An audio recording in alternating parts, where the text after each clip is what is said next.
নমস্কার। আশা করি আপনারা সবাই খুব ভালো আছেন। কুকিং অ্যান্ড মাই ভিলেজ চ্যানেলে আবারও একটি নতুন পর্বে আপনাদের সবাইকে স্বাগত জানাই। প্রতিদিনের মতো আজকে আবারও নতুন রান্নার ভিডিও নিয়ে আপনাদের সামনে চলে এসেছি। আর এইভাবে নতুন নতুন রান্নার ভিডিও পেতে আপনারা চ্যানেলটিকে সাবস্ক্রাইব করে পাশে থাকুন।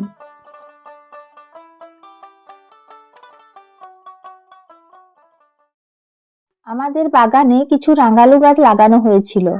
রাঙালুগুলো তুলে আনা হয়েছে আর জল দিয়ে ভালো করে রাঙালুগুলো থেকে মাটি ধুয়ে ফেলা হয়েছে। আজকে আমি এই রাঙালু দিয়েই রান্না করব। আপনারা ভিডিওটি শেষ পর্যন্ত দেখতে থাকুন। এবার রাঙালুগুলোকে খোসা ছাড়িয়ে কেটে নেব। কিছু সময় পর দেখুন রাঙালুগুলোকে কেটে নিয়ে ফিরে চলে এসেছি। আর রাঙালুগুলোকে খোসা ছাড়িয়ে এইভাবে গোল গোল করে কেটে নিয়েছি আর পরিষ্কার জল দিয়ে খুব ভালো করে রাঙালুগুলোকে ধুয়ে নিয়েছি। আপনারাও এইভাবে পাতলা পাতলা করে রাঙালুগুলোকে কাটবেন। এবার রাঙালুগুলোকে হালকা ভাপিয়ে নেব আর রাঙালুর যে কষ জল আছে সেটা বার করে দেব। তাই কড়াইতে দিয়ে দিলাম পরিমাণ মতো জল। এবার দেখুন জলের মধ্যে দিয়ে দিলাম কিছুটা লবণ আর দিয়ে দিচ্ছি কিছুটা হলুদ গুঁড়ো। এবার লবণ ও হলুদ গুঁড়ো জলের মধ্যে খুব ভালো করে মিশিয়ে নিচ্ছি। তাহলে রাঙালুর যে কষ জল আছে হলুদের সঙ্গে সেই কষ জল বেরিয়ে যাবে। জল ফুটতে শুরু করেছে, দিয়ে দিলাম কেটে রাখা রাঙালু।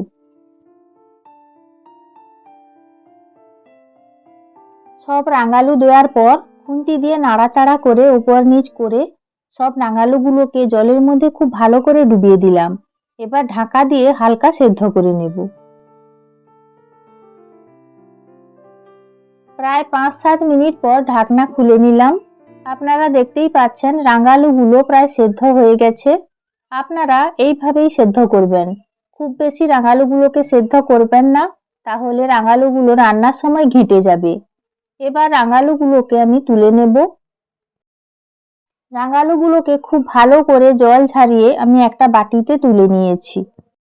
আর রাঙালু ভাজার জন্য কড়াইতে দিয়ে দিলাম পরিমাণ মতো সর্ষের তেল। এবার নাড়াচাড়া করে তেল খুব ভালো করে খুন্তি দিয়ে চাড়িয়ে দিচ্ছি আর তেলটা খুব ভালো করে গরম করে নিচ্ছি, না হলে রাঙালুগুলো কড়াইতে লেগে যাবে। এই পর্যায়ে তেলের মধ্যে দিয়ে দিচ্ছি কিছুটা লঙ্কার গুঁড়ো। এবার সেদ্ধ করে জল ছাড়িয়ে রাখা রাঙালুগুলো তেলের মধ্যে দিয়ে আমি ভেজে নেব। একসঙ্গে সব রাঙালুগুলো ভাজতে গেলে রাঙালুগুলো ভেঙে যেতে পারে, তাই আমি দুবার ধরে রাঙালুগুলো ভাজবো। দেখুন এক এক করে রাঙালুগুলো তেলের মধ্যে দিয়ে দিলাম। এবার নাড়াচাড়া করে খুব ভালো করে লঙ্কার গুঁড়ো রাঙালুর সঙ্গে মিশিয়ে নিচ্ছি। আর সেদ্ধর সময় লবণ হলুদ পরিমাণ মতো দেওয়াই আছে। এবার দেখুন খুন্তি দিয়ে রাঙালুগুলোকে চাড়িয়ে দিচ্ছি, তাহলে আঁচটা খুব ভালোভাবে লাগবে।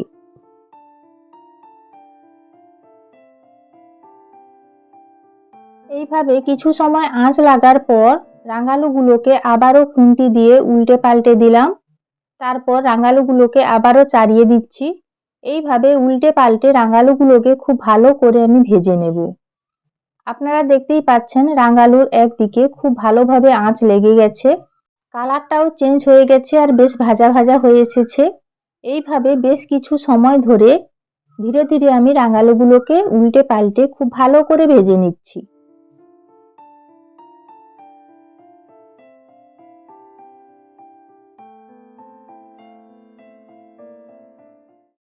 আপনারা দেখতেই পাচ্ছেন রাঙালুগুলো খুব সুন্দর ভাজা হয়ে গেছে। এবার আমি একটা প্লেটের মধ্যে তুলে নিচ্ছি।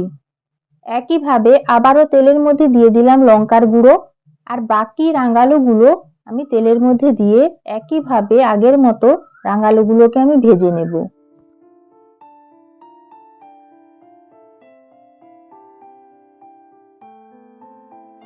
কিছু সময় পর আপনারা দেখতেই পাচ্ছেন রাঙালুর একদিক ভাজা হয়ে গেছে। এবার আমি এক এক করে রাঙালুগুলোকে উল্টে দিচ্ছি, যাতে রাঙালুর দুই দিক খুব ভালোভাবে ভাজা হয়।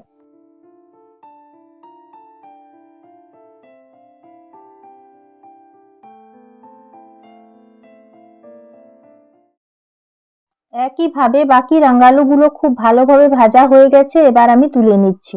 আর কড়াইতে আবারও কিছুটা তেল দিয়ে দিলাম।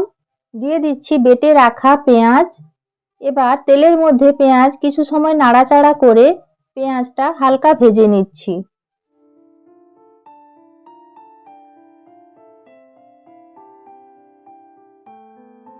পেঁয়াজের কাঁচা গন্ধ চলে গেছে। এবার আগে থেকে ভেজে রাখা রাঙালুগুলো দিয়ে নাড়াচাড়া করে পেঁয়াজ বাটা রাঙালুর সঙ্গে খুব ভালোভাবে মিশিয়ে নেব। এই পর্যায়ে আঁচ কমিয়ে রাখতে হবে আর রাঙালুগুলোকে খুব ধীরে ধীরে নাড়াচাড়া করতে হবে, না হলে রাঙালুগুলো ভেঙে যাবে। দেখুন, নাড়াচাড়া করতে গিয়ে বেশ কয়েকটা রাঙালু ভেঙে গেছে, তাই আপনারা খেয়াল রাখবেন রাঙালুগুলো যাতে না ভাঙে, তাহলে গোটা গোটা থাকবে রাঙালুগুলো। রাঙালুগুলো ভাজা হয়ে গেছে, এবার আমি তুলে নিচ্ছি। দেখুন, এইভাবে আপনারা পেঁয়াজ বাটা দিয়ে রাঙালু ভাজা করে খাবেন, খেতে কিন্তু খুব ভালো লাগে। আর এই রকম পেঁয়াজ বাটা দিয়ে গরম গরম রাঙালু ভাজা ভাতের সঙ্গে থাকলে এই রাঙালু ভাজা দিয়েই ভাত খাওয়া হয়ে যাবে, আর অন্য কিছু লাগবে না। আপনারা একবার এইভাবে পেঁয়াজ বাটা দিয়ে রাঙালু ভাজা করে খাবেন আর খেয়ে কমেন্ট করে জানাবেন কেমন লাগলো। আশা করি ভিডিওটি আপনাদের ভালো লেগেছে। আপনারা পাশে থাকবেন।